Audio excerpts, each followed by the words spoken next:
Ora, bons dias, bem-vindos de volta aqui ao canal. Espero que estejam todos porreiraços desse lado. Então, hoje começamos aqui com um vídeo fresquinho, como está, fresquinho, que até dói, na Antártida.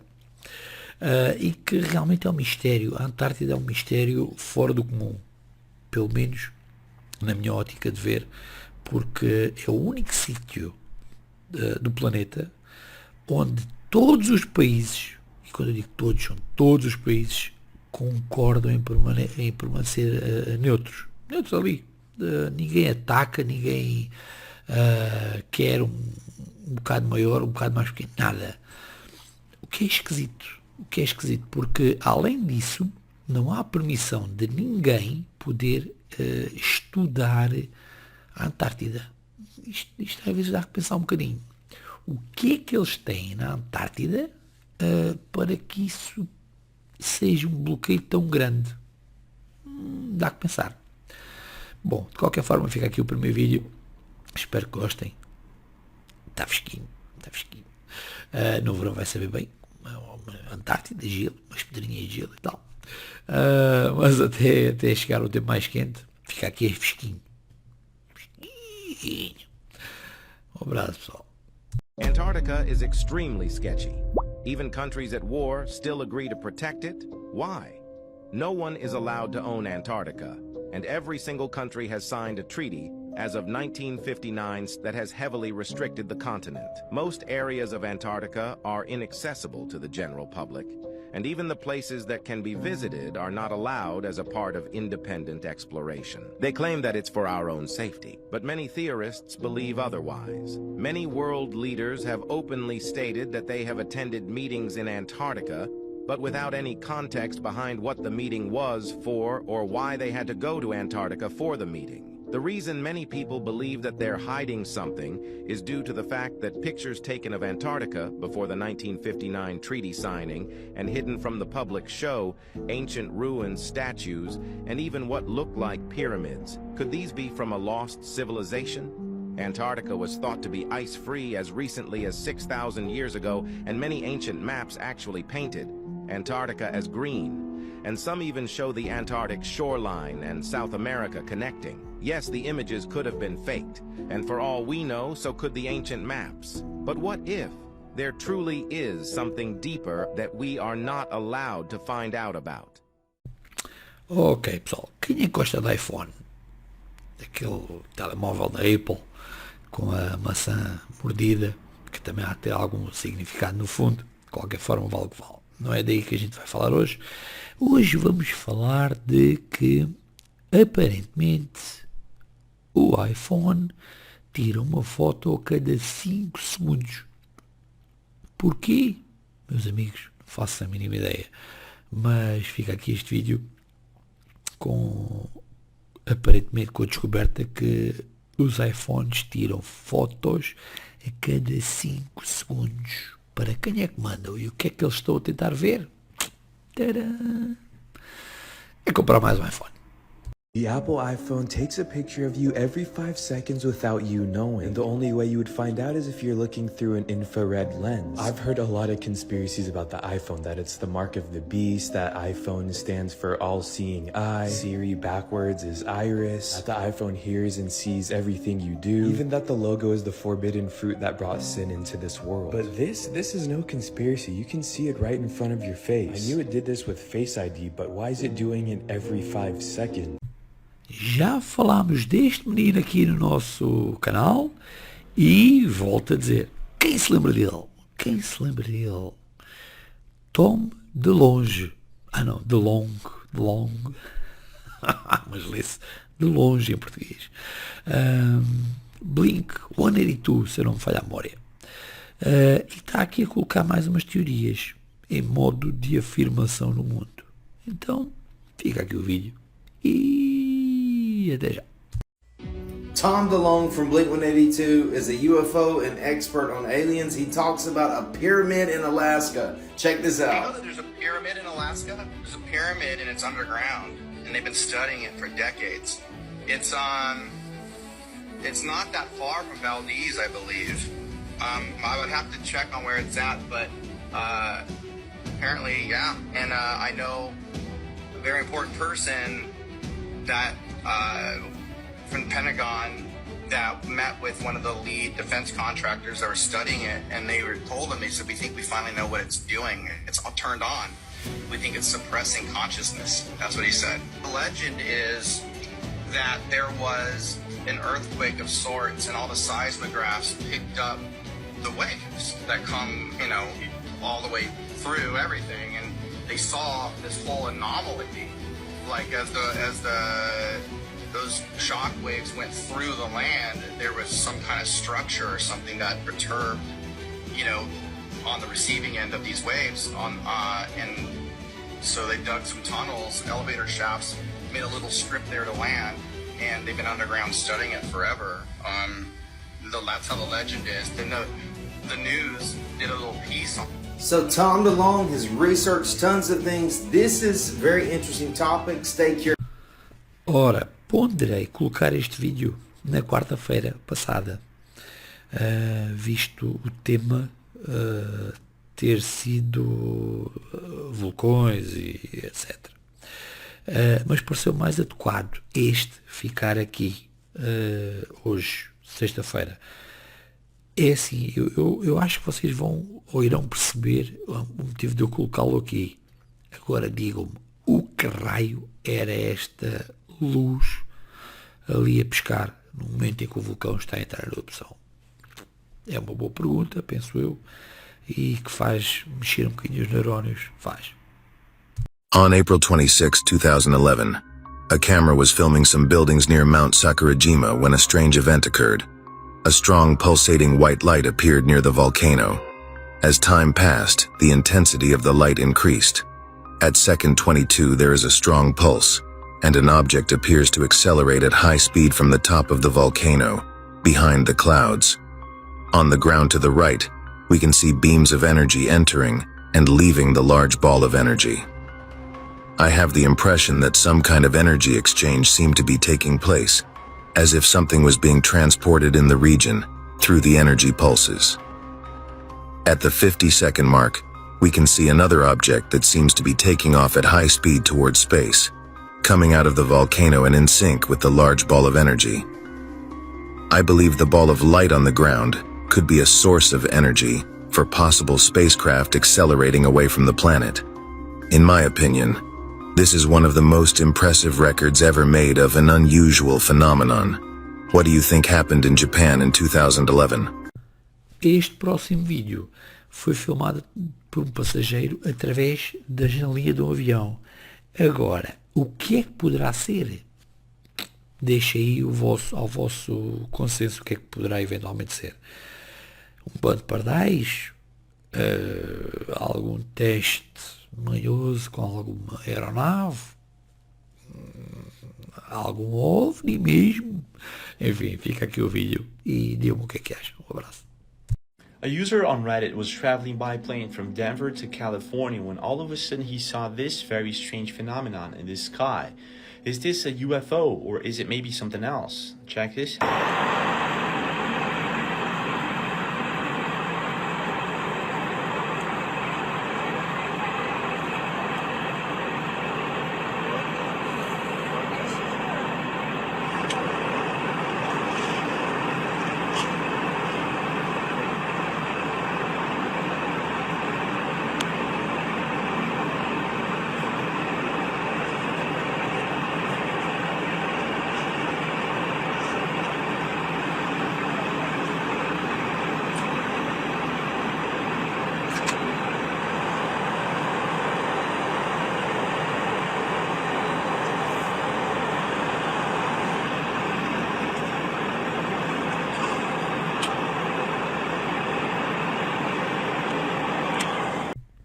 Isto há gravações engraçadas, porque quem está a ver este vídeo que vou colocar aqui vai pensar assim: uou, o Messias chegou, meu Deus! Eu acho que ele não chegou. Eu penso que se chama isto um banco de areia. Aqui na minha cidade temos uma praia com um banco de areia que fica muito parecida a esta forma de se andar em cima que não é bem em cima da água, porque se vocês tiverem atenção, ele tem água até o joelho praticamente, portanto, mas eventualmente alguém aí pode debater este assunto e ter uma ideia diferente, então fica aqui o vídeo.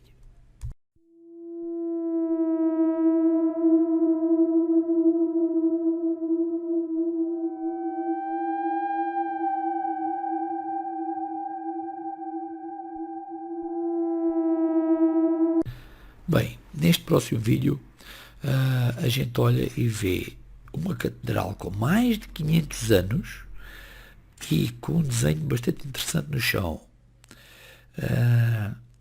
Eu acho que, isto é a minha opinião, claro, cada um tem a sua, que muito se fala sobre algumas igrejas e catedrais construídas, pois parece que existia um propósito que por nós foi esquecido. Elas tinham algo diferente, teriam alguma serventia diferente daquilo que a gente acha que tem hoje em dia, nos dias que correm. Mas realmente vejam o próximo vídeo e vejam a diferença é mínima sobre o que é o desenho que está no chão e sobre a tecnologia que foi inventada sobre aquele desenho, ou algo muito parecido àquele desenho. There are no coincidences in this post-apocalyptic realm of ours. Research the mud flood and follow Tartaria. Question everything, friends. Ok, agora aqui nos próximos 3 vídeos temos novamente aquilo que eu tenho colocado em outros vídeos, a falar sobre gigantes, mas aparentemente isto dos gigantes é um género de uma como país do país das maravilhas, em que temos o coelhinho que entra dentro da toca e a toca parece que nunca mais tem fundo. Isto dos gigantes parece um bocadinho isso, parece que é uma toca sem fundo, faz lembrar um bocadinho a Matrix, mas a verdade é essa. Vejam e digam o que é que acham nos próximos 3 vídeos. Até já!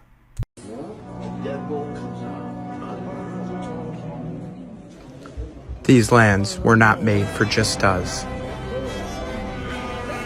And certainly not just made by us. After the last reset, when most of the giants fell, us as the inheritors merely moved into their old buildings, repurposed them as our own. But it's not just the giant doorways that they left behind. There have been many remains shipped off to the Vatican and of course the Smithsonian. And add that to all the images of these 10-foot giants and taller, standing side by side with us little people. This is one conspiracy that is easily proven, unless you're just completely mind controlled. This isn't no mountain. This is a petrified megalithic tree. The stomp of it. Almost around 6,000 years ago, these trees been chopped. And there's been a reason for that. Peep this. This tree was about 2.5 miles across.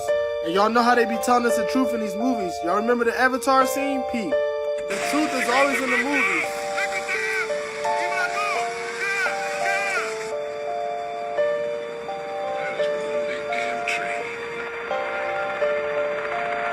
What they don't want to tell y'all is that these trees is located all across the world, even in the oceans. All different types. They look like a chopped palm tree. This is just a tree that had a whole bunch of dirt around it and shit, bro, that chopped off from like a crazy lightning strike. And the truth behind this all is they was chopped down because of the Nephilim. They was trying to climb up the trees during the Great Flood time period. These Jones is literally everywhere. And they keep telling us the truth in these fairy tales.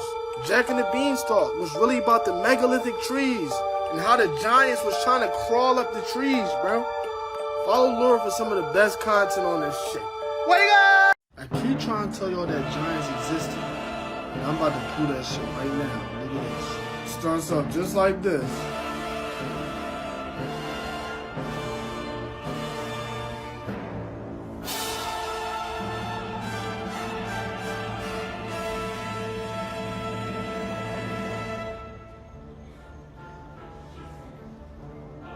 Now y'all starting to understand, right, Pete? Now y'all can't tell me that's not a man laying down, bro.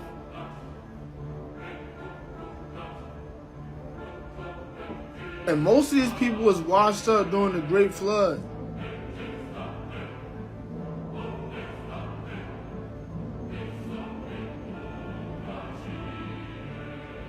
Now peep this part, right?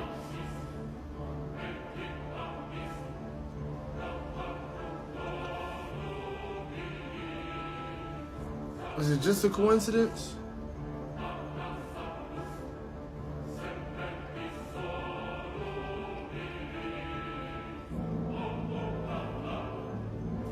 I don't think so, bro. Look at that shit. Y'all see that? We all seen the Moana movie.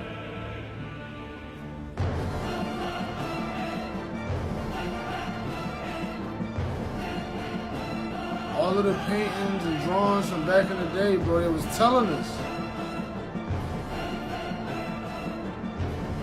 Come to my page for some of the best content. Also, check out my store. I got some good conspiracy shit on there. It's really time for y'all niggas to wake up! Ok, vídeo número 11. E isto parece propósito, por incrível que pareça. Mas alguém se lembra do 11 de setembro? Aquelas torres gêmeas que caíram nos Estados Unidos? Pois é, após o 11 de setembro descobriu-se várias teorias, e uma delas na nota de $1. Não sei se vocês já viram, já pesquisaram, já viram algum vídeo, mas a nota de dólar dobrada de uma determinada forma faz as torres arder, o que é assustador. Mas há mais informação. É que essa nota, recentemente, foi feita também uma descoberta de uma cara não humana. E tem-se falado tanto desta situação agora de Miami, e dos extraterrestres e dos OVNIs, enfim, que é interessante, é um assunto bastante interessante. Se me perguntarem a mim, claro, o que eu gosto, vale o que vale. Mas vejam então o próximo vídeo e digam-me o que acham. Já agora, despeço e até sábado. E bravo. Wait 1 minute, bro. They scared it. Oh my God. First of all, we all know how the dollar bill be having so many subliminal messages behind this shit, bro. Now, bro, fold your dollar bills up just like this right now, bro. And then look, I'm about to point it out to y'all. Do y'all see this shit, bro? Hold on. Bro, look what the dollar bill look like, bro.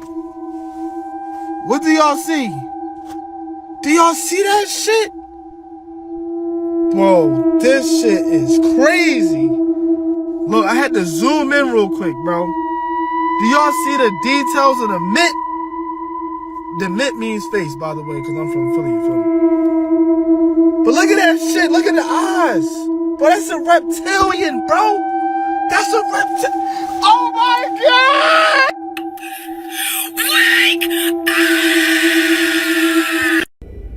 My parents lived in a very rural area. They were a good 60 miles from the nearest city, but I of course didn't have any other option. Summer quickly turned to winter with no luck on a new job. I was getting sick of staying at my parents all day long, so I took up a part-time job as a night security guard for a small construction site. It would only be temporary, just until I could find a job that's actually related to my field of study. The man who was in charge of the construction site was a family friend. His name was Rob. I didn't really see why he needed night security, seeing as we were in a very rural area where the crime rate is essentially non-existent. A part of me thinks he just offered the job out of pity. Either way, I took it. It didn't pay well, but like I said before, it got me out of the house. I remember it was Christmas Eve. I was scheduled to work a night shift leading into Christmas morning. All I ever really did for that job was sit in one of the construction trailers, just to keep watch on things, I guess. I'll be honest, I usually brought my DS and just played that all night. I mean, I didn't really have any set tasks I needed to get done or anything. Up until that point, the most that had ever happened was a family of deer walking around outside the window, or sometimes I'd see a set of animal tracks in the snow. It had been snowing pretty hard this night. A few inches had accumulated on the ground. Something I should mention is the nearest occupied house was a good mile down the road. The actual small road leading up to the construction site was all it ever led to. For someone to travel up this road meant that without a doubt they were there for the construction site. In other words, there was nothing else up here and therefore no other reason for someone to be here. All of this made what I then saw outside, I guess just downright disturbing is the best way I could describe it. I routinely glanced out the window and saw the imprint of a snow angel under a streetlight. If you don't know what a snow angel is, it's basically when you lie on your back in the snow and swing your arms and legs back and forth, leaving what looks like the outline of an angel. This is something that no animal could do. What's more is it looked like a fully grown adult had made the imprint. I went outside to get a better look. I looked around for tracks in the snow and saw a set of them that came straight from the nearby woods, not the road. They led to the snow angel, and then around the back of the construction trailer I was just in. I couldn't get over the fact that I never once heard or saw this person, or even that there was a person out here in the first place. We were in the middle of nowhere on Christmas Eve, now early Christmas morning, and it was well below freezing out while still snowing. My heart rate started picking up at the thought that I wasn't alone out here. All I wanted to do was leave, and so I got in my car and started driving off. Now, this next part I'm not particularly proud of. I realized that all the construction workers would see the snow angel when they returned back to work and assume that I did it. Looking back, that wasn't a big deal, but back then I worried they might make fun of me for it. I seriously started turning back around, just so that I could kick up the snow around the snow angel to get rid of it. As the construction trailer came back into view, I noticed a figure standing at the front door. He was wearing all black with a ski mask on. He had his back to me with his hand on the doorknob. Luckily, I had locked the door, but it didn't even look like he was trying to open it. He just stood there, frozen, with his head down. I panicked and stepped on the gas to turn back around. On my way back home, I left Rob a voice message explaining what I had just seen. Rob later said how he went out to the construction site as soon as he woke up and listened to my message. When he got there, there was nothing to see. Nothing was stolen, and what was left of the snow angel and footprints had been covered by more falling snow. Rob thought the guy was trying to rob the place, thinking no one would be there on Christmas Eve. And when he saw that I was there, he made a snow angel to try and scare me off. But what I don't understand is then why didn't the guy rob the place when I left? I also just don't understand why his footprints came from the forest. It's possible it wasn't an attempted robbery, and rather some guy who wasn't right in the head just happened to stumble across the construction site. Whatever the case, that marked the last shift I ever worked as a security guard.